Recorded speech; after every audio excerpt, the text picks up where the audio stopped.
Себеп бүгүнкү түзүлгөн кырдаалда эл өзүнчө, бийлигин өзүнчө. А биз элдикпиз. Элдик. Биздин эң чоң маселебиз юридикалык маселеде эмес. Турсунбай Бакир уулунун жазган катында эмес.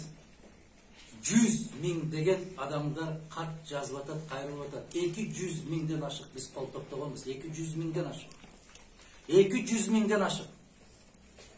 Биз кол топтоп айтып атабыз, шайлоо кодексине ушундай өзгөртүүлөр киргизилиши керек. Кыргыз паспорту чөнтөгүндө бар киши шайлоого, шайланууга укугу бар экенин кайтарып беришибиз керек деп 200 000ден ашык кол топтодук. Бирөө кабыл алдыбы? Бирөө. Бир Турсунбайдын кече мына жерде мен тааныбайт экенмин. Бирок ошол сабатсыздарды шайлап аткан элди түшүнүш керек да. Өзү эмне суроо берип атканын билбеген БШКнын мүчөлөрү отурат. Мисалы Кадыров Бактияр дейт. Мага суроо берип атат. Турсунбай Бакир уулу башка партиянын мүчөсү болсо, неге сизге чакырдыңыз дегенден өткөн караңгы суроо болобу? Бул деген өтө сабатсыздык да. Түбү жок сабатсыздык. Муну жумушчу комиссиясынын тобунун төрагасы жылмайып күлүп атат. Мен айттым, эмне болуп кетти? Бул өтө чоң сабатсыздык. Ошол жерде кээ бир инсандар жазып берген кагазды окуй албай, башка кишиге окутууда. Муну байкап атасыздар. Биз кайсы партияны колдойт элек деген, биз элди колдойбуз.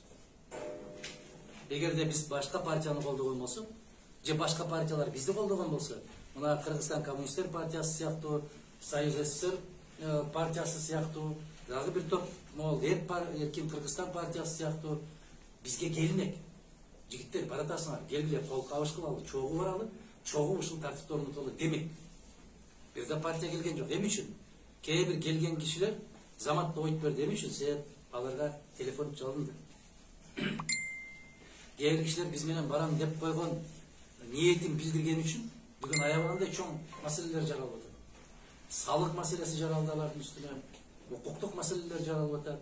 Ушунун баарын көрүп билип туруп, анан кичине бир чайып чамет берип койгон болсо, келип мына жерде акылдуу болуп, 3-4 суроо берип, жообун да укпастан чыгып кеткендин алдында жигиттер кыздар ойлонгула.